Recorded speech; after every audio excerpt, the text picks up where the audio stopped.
Good evening, friends.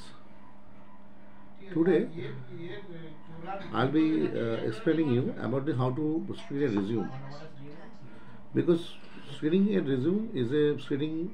a resume is a very technical job, and it's a very skilled job, and you need to learn how to do the screening.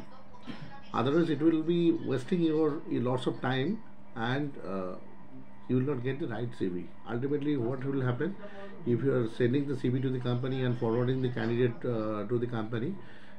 The candidate will not be shortlisted or selected and subsequently selected. In screening of the resume, there are a few factors you need to check, and there should be some taste of elimination first in the checking of the resume. First, as you have to go through the JD, you understand what are the skills, what are the tasks the candidate is supposed to do for the particular role, and in the CV you check that what are the particular role the person is doing right now. It is there. Then first come to the candidates, the age part. See what is the age. If the age is not matching, then reject the CV. Then the location. If they are looking for the localite candidate and you are getting somebody who is not from local area, then there is no point of talking to the candidate and asking for the further process. If it is an in-house job, check the distance from office to home. It's a very important role. Important features or the criteria to get the right CV. Suppose somebody you are getting a CV is 20 kilometer, 25 kilometer away from the house, and they have to travel by normal public way in a junior level, the person will not be able to continue. If it is a train line, rail line, then it might happen. But if it is a normal route like bus route or some other, then it is not possible. In a senior level, it is possible, where the senior can afford a car, personal vehicle, then it is possible.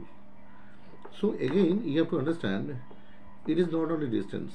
It is basically you have to understand the candidate, how the candidate will be traveled from office to home, and whether his salary and his level will permit to afford the traveling expenses.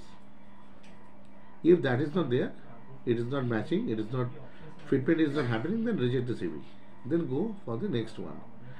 Before, if everything is okay, then only go through the entire CV. Otherwise, it is not required to read the entire CV of 2, 3, 4 pages. So choose the basic thing first. Then go for the is number of organizations, tenure of the organization as per the requirement of the organization. The prospect client. If there is a frequency of job change is high, then there is a possibility that candidate will not be shortlisted. So avoid that type of candidate. But if you see that there are not plenty of candidates are available with the longevity, then you can consider. And again, it depends on the situation to situation. It will vary, and it will be basically judgmental. You have to take a self judgment that whether I should go for this CV, get the candidate or not. In screening, there are some other things like his communication skill, his mother tongue. If the company is requiring something, that they should know the language, so check the language whether the candidate knows or not.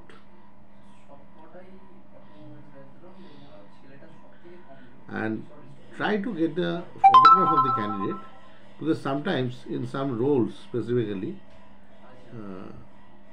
it is important to see the photograph of the candidate, because for the front of his position you put somebody who is a good looking. It's a told or untold requirement for all the organizations. This is all for today. Thank you.